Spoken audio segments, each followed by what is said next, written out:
आपली कारलं भाजून त्याची रेसिपी आपण बनवणार आहे. बारके बारके काप करून घ्यायचे आणि त्याची रेसिपी करणार आहे. भाजून एकदम छान खायला लागते. ह्याचे आता काप करून घेऊया. आपलं कारलं काप करून झाले. आपण आता गॅस चालू करून तवा ठेवून घेतलेला आहे. गरम होऊन देऊया आणि तेल टाकून पहिलं घेऊया. तेल टाकून घेतलेलं आहे. आपण गरम ह्याच्यावर तवा दुसरा ठेवून घेतलेला आहे. त्याला आधी भाजून घेऊया. तर आता हे आपलं भाजून झालेलं आहे. ह्याला आता आपण काढून घेऊया. आपण ह्याला काढून घेतलेलं आहे. भाजून घेतलेलं आहे आपलं. थोडीशी जिरी मोहरी टाकून द्यायची. तर टाकूया आता मोहरी, थोडासा लसूण,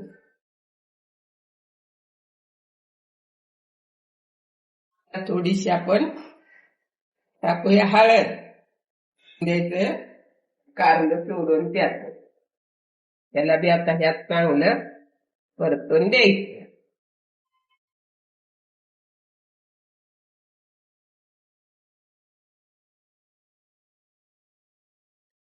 त्याला चांगलं परतून देऊया. त्याला आपण टाकायचंय आता चवीनुसार मीठ, चवीनुसार टाकून द्यायचं थोडस. मस्त पैकी काप कडक होऊन जाते. आता ह्याला होऊ द्या चांगलं. कारलं एकदम छान पैकी भाजलेलं आहे. त्याला आता थोडस आपण खोबरं आणि कोथिंबीर केली ना बारीक, ती टाकून द्यायची त्याला मस्त पैकी. आता खायला बी साधे सोपे ह्याच्यात छान पैकी.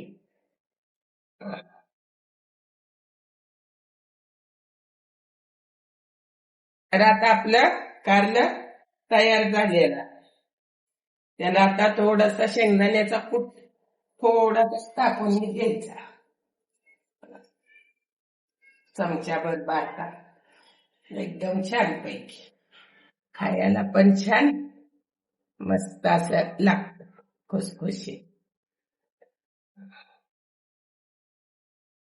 तर आता ह्याला आपण काढून घेऊया.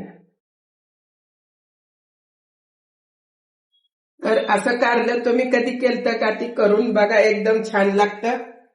करून खाऊन बघा. लाईक करा, शेअर करा, कमेंट करा. कसं लागतंय ते कमेंट करून नक्की सांगा. सबस्क्राईब करा.